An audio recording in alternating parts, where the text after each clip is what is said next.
America Russia మధ్య పచ్చగడ్డి వేస్తే బగ్గుమంటోంది. భూమి, సముద్రం, ఆకాశం ఇలా ప్రతి చోట ఆ రెండు దేశాల మధ్య జరిగే ఆధిపత్య పోరు ఈనాటిది కాదు. ఉక్రెయిన్ రష్యా యుద్ధం మొదలైన తర్వాత ఈ వైరం మరింత ముదిరింది. సరిగ్గా ఇలాంటి సమయంలోనే అమెరికా టాప్ గూఢచర సంస్థ CIA చీఫ్ మాస్కోలో ల్యాండ్ అయ్యారు. అది కూడా భారత విదేశాంగ మంత్రి జయశంకర్ పుతిన్ మధ్య కీలక చర్చలు జరుపుతున్న సమయంలో అంతే రహస్యంగా. అందుకే ఈ వ్యవహారం ఇంత చర్చకు దారితీసింది. ట్రంప్ రెండోసారి అధ్యక్ష బాధ్యతలు చేపట్టిన తర్వాత రష్యా గడ్డపైన అడుగుపెట్టిన అత్యున్నత స్థాయి అమెరికన్ అధికారి ఆయనే. కానీ కాల్పుల విరమణ చర్చలు స్తంభించిపోయిన తరుణంలో అమెరికా నిఘా చీఫ్ ఇంత సీక్రెట్గా మాస్కో ఎందుకు వెళ్ళారు? క్రెమ్లిన్ తెర వెనుక సాగిన అసలు యంత్రాంగం మంత్రాంగం ఏమిటి? అన్నిటికీ మించి జయశంకర్ మాస్కోలో ఉండగానే CIA చీఫ్ ఎందుకు వెళ్ళారు? ఇది కేవలం కాకతాళీయమా లేక గ్లోబల్ పవర్ ప్లేలో భారత్ పోషిస్తున్న కీలక పాత్రకు నిదర్శనమా? Watch it. పీక్స్కు ఉక్రెయిన్ రష్యా వార్, రష్యాకు CIA అధినేత. పుతిన్ జయశంకర్ చర్చల టైంలోనే మాస్కోకు నిఘా చీఫ్.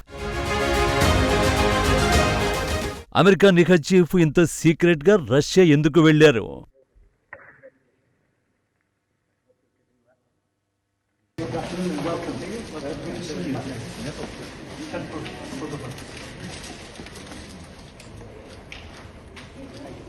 ప్రపంచమంతా ఉక్రెయిన్ రణక్షేత్రం వైపు, రష్యాపై పాశ్చాత్య దేశాలు విధిస్తున్న సరికొత్త ఆంక్షల వైపు ఆందోళనగా చూస్తుంటే భారత విదేశాంగ మంత్రి జయశంకర్ మాత్రం అత్యంత స్పష్టమైన వ్యూహంతో ఇటీవల మాస్కో గడ్డపై అడుగుపెట్టారు. అధ్యక్షుడు వ్లాదిమిర్ పుతిన్, విదేశాంగ మంత్రి సెర్గీ లావ్రోవ్తో జరిగిన అత్యున్నత స్థాయి సమావేశాల్లో భారత్ తన వ్యూహాత్మక స్వయం ప్రతిపత్తిని మళ్లీ యావత్ ప్రపంచానికి చాటి చెప్పింది.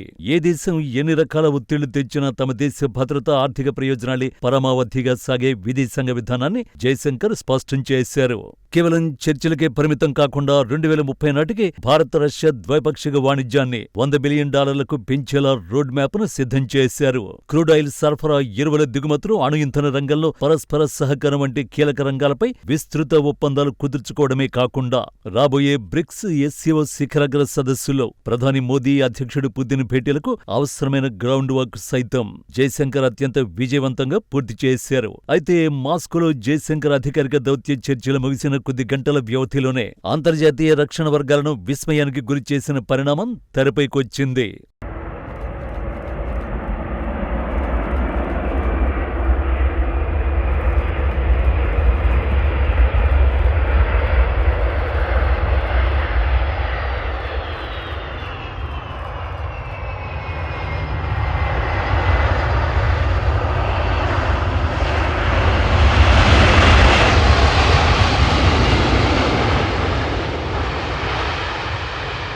అమెరికా వైమానిక దళానికి చెందిన భారీ వ్యూహాత్మక రవాణా విమానం C-17A గ్లోబ్ మాస్టర్ నేరుగా రష్యా రాజధాని మాస్కోలోని నుకోవో అంతర్జాతీయ విమానాశ్రయంలో ల్యాండ్ అయిన విజువల్ ఇది. అందుకే సోషల్ మీడియాను ఈ రేంజ్లో షేక్ చేస్తోంది. ఉక్రెయిన్ రష్యా యుద్ధం మొదలైన తర్వాత అమెరికా సైనిక విమానాలు రష్యా గగనతలంలోకి ప్రవేశించడం దాదాపు అసాధ్యమైన విషయం. అలాంటిది వాషింగ్టన్ సైనిక విమానం నేరుగా రష్యా రాజధానిలోని దిగడంతో ప్రపంచవ్యాప్తంగా రక్షణ వర్గాలు ఒక్కసారిగా ఉలిక్కిపడ్డాయి. ఫ్లైట్ ట్రాకింగ్ వేదిక ఫ్లైట్ రాడార్ 24 ఈ అనూహ్య విమాన మార్గాన్ని గుర్తించి బహిర్గతం చేయడంతో అంతర్జాతీయ మీడియా దృష్టి మొత్తం మాస్కో వైపు మళ్లింది. విమానం ల్యాండ్ అయిన కొద్దిసేపటికే ఈ రహస్య ఆపరేషన్ వెనుక ఉన్న అసలు కారణం బయటకొచ్చింది. CIA డైరెక్టర్ జాన్ రాట్క్లిఫ్ స్వయంగా మాస్కోకు చేరుకున్నట్లు ఒక సీనియర్ అమెరికన్ అధికారి ధృవీకరించారు. CBS కథనం ప్రకారం మాస్కోలో అత్యంత రహస్యంగా కొన్ని వ్యూహాత్మక సమావేశాలు నిర్వహించేందుకే రాట్క్లిఫ్ ఈ C-17 విమానంలో ప్రయాణించారు. ఆయన బాధ్యతలు చేపట్టిన తర్వాత రష్యాలో అడుగుపెట్టడం ఇదే మొదటిసారి కావడంతో ఈ పర్యటన వెనుక ఏదో వ్యూహం దాగి ఉందన్న సంకేతాలు స్పష్టమయ్యాయి. ఇరాన్ లక్ష్యంగా రష్యాపై ఆపరేషన్ ఎకనామిక్ అవుట్కాస్ట్ పేరుతో ఆంక్షలను తీవ్రతరం చేస్తున్న అమెరికా తెర వెనుక మాత్రం పుతిన్ సర్కారుతో ఇంత అర్జెంటుగా చర్చలు జరపడానికి ఎందుకు ఆరాటపడింది? సరిగ్గా జయశంకర్ మాస్కోలోనే ఉన్న సమయంలో ఆయన పుతిన్తో భేటీ ముగించిన వెనువెంటనే అమెరికా నిఘా చీఫ్ సీక్రెట్ గా రష్యాకు రావడం వెనుక ఏదైనా అంతర్జాతీయ బ్యాక్ ఛానల్ దౌత్యం నడిచిందా అనే సందేహాలు తీవ్రస్థాయిలో వ్యక్తమవుతున్నాయి.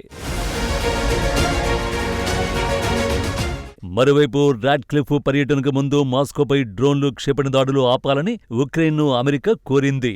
తమ సీనియర్ అధికారి ఒక్కరు రష్యాలో పర్యటించనున్నారని గత సోమవారం అగ్రరాజ్యం నుంచి తమకు సమాచారం వచ్చిందని కీవ్ వెల్లడించింది. దాదాపు 8 గంటల పాటు సిఐఏ చీఫ్ మాస్కోలో ఉన్నట్లు విమానాల ట్రాకింగ్ డేటా తెలిపింది. అయితే ఈ పర్యటనకు ఆయన సైనిక రవాణా విమానాన్ని ఎంచుకోవడం ప్రాధాన్యాన్ని సంతరించుకుంది. భద్రతా కారణాల రీత్యా ఈ నిర్ణయం తీసుకుని ఉండొచ్చనే అభిప్రాయాలు వ్యక్తమవుతున్నాయి. అమెరికా మిలిటరీ విమానం బోయింగ్ C-17 గ్లోబ్ మాస్టర్ 3 నుకోవ్ విమానాశ్రయంలో దిగగానే దౌత్య నంబర్ ప్లేట్లతో ఉన్న కాన్వాయ్ అక్కడకు చేరుకుంది. అయితే ఈ పర్యటనలో రాడ్క్లిఫ్ ఎవరిని కలిశారన్నది మాత్రం తెలియరాలేదు. దీనిపై రష్యా అధ్యక్ష కార్యాలయం క్రెమ్లిన్ అధికార ప్రతినిధి దిమిత్రీ పెస్కోవ్ స్పందించారు. ఆ విమానం గురించి తమకు ఎలాంటి సమాచారం లేదని, క్రెమ్లిన్లో ఈ వారం అమెరికా ప్రతినిధులతో సమావేశాలకు సంబంధించి ప్రణాళికలు లేవని పేర్కొన్నారు. అటు అమెరికా సిఐఏ కార్యాలయం ఈ కథనాలపై స్పందించలేదు. సున్నితమైన రహస్య చర్చల వివరాలను ధృవీకరించకపోవడం మాస్కో ఎప్పటినుంచో అనుసరిస్తున్న సంప్రదాయ వ్యూహం. అంతర్జాతీయ నిపుణుల విశ్లేషణ ప్రకారం ఉక్రెయిన్ సంక్షోభం ప్రారంభమైనప్పటి నుంచి వాషింగ్టన్, మాస్కో రెండింటితోనూ సమాన దూరం పాటిస్తూ ఇరుపక్షాలతోనూ నిక్కచ్చిగా మాట్లాడగల ఏకైక గ్లోబల్ పవర్ గా భారత్ ఎదిగింది. ఒకవైపు క్వాడ్ కూటమి అమెరికాతో లోతైన రక్షణ భాగస్వామ్యాన్ని కొనసాగిస్తూనే, మరోవైపు దశాబ్దాల కాల పరీక్షగా నిలిచిన రష్యాతో వ్యూహాత్మక మైత్రిని కొనసాగించడం ఒక్క న్యూఢిల్లీకి మాత్రమే సాధ్యమైంది. అటు వైట్ హౌస్, ఇటు క్రెమ్లిన్ రెండూ విశ్వసించే విదేశాంగ మంత్రి జైశంకర్ ఒక్కరే.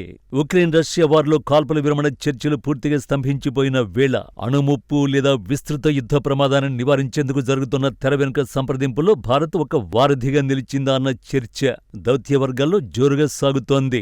జైశంకర్ దౌత్య శైలి మొదటించి అత్యంత స్పష్టం. ఇది యుద్ధాల యుగం కాదు, అలాగని మూడో దేశం నిర్దేశించిన నిబంధనల ప్రకారం భారత్ నడుచుకోదు. రష్యా నుంచి తక్కువ ధరకు ముడి చమురు కొనడంపై పాశ్చాత్య మీడియా అనేక వేదికలపై ఆయన ఇరుకును పెట్టే ప్రయత్నం చేసినా ఆయన ఇచ్చిన దీటైన సమాధానాలు ప్రపంచవ్యాప్తంగా గుర్తింపు పొందాయి.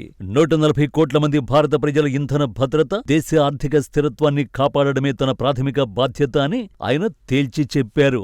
ఇప్పుడు మాస్కో పర్యటన ద్వారా రష్యాతో దీర్ఘకాలిక ఇంధన సరఫరాని స్థిరీకరించుకోవడమే కాకుండా, ఒకవేళ అమెరికా రష్యా మధ్య చర్చలు ఫలించి అంతర్జాతీయ మార్కెట్లలో మార్పులు వచ్చినా లేదా యుద్ధ తీవ్రత పెరిగి ఆంక్షలు కఠినతరమైన భారత్ ఏ కోణంలోనూ నష్టపోకుండా జైశంకర్ యాక్షన్లోకి దిగినట్టు కనిపిస్తోంది.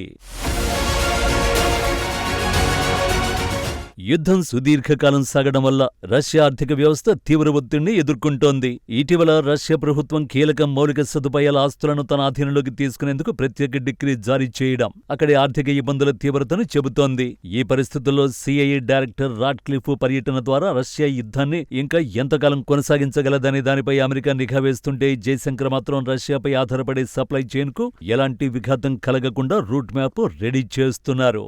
రష్యా ఇబ్బందుల్లో ఉన్నప్పుడు వాణిజ్యాన్ని మరింత విస్తరించడం ద్వారా మాస్కోతో బంధాన్ని మరింత బలోపేతం చేసుకునేలా జైశంకర్ పావులు కదిపారు. ఈ సమయంలోనే అమెరికా నిఘా చీఫ్ మాస్కో వెళ్లడంతో ఈ రహస్య చర్చల్లో జైశంకర్ కూడా భాగమయ్యారా అన్న సందేహాలు వ్యక్తమవుతున్నాయి. ఈ సంగతి పక్కన పెడితే, అమెరికా రష్యా మధ్య కుదిరే తెర వెనుక ఒప్పందాలు ఉక్రెయిన్ యుద్ధ తీవ్రతను తీవ్రంగా ప్రభావితం చేస్తాయి. ఒకవేళ రష్యా ఆర్థికంగా లేదా సైనికంగా వెనక్కి తగ్గినా లేదా యుద్ధం ముగింపు దశకు వచ్చినా అది ప్రపంచ చమురు, గ్యాస్ మార్కెట్లను తీవ్రంగా ప్రభావితం చేస్తుంది. రష్యా నుంచి రాయితీతో కూడిన చమురు దిగుమతులు చేసుకుంటున్న భారత్కు ఈ అంతర్జాతీయ ఆంక్షల సమీకరణలో ఇంధన స్థిరత్వం అత్యంత కీలకంగా మారనున్నాయి. ఒకటి మాత్రం స్పష్టం, అగ్రరాజ్యాల మధ్య కోల్డ్ వార్ పీక్స్ కు చేరిన వేళ భారత్ ఎవరికి తలగ్గకుండా జాతీయ ప్రయోజనాలను కాపాడుకుంటూనే ప్రపంచ సంక్షోభ నివారణలో తిరుగులేని శక్తిగా నిలుస్తున్నట్టు కనిపిస్తోంది.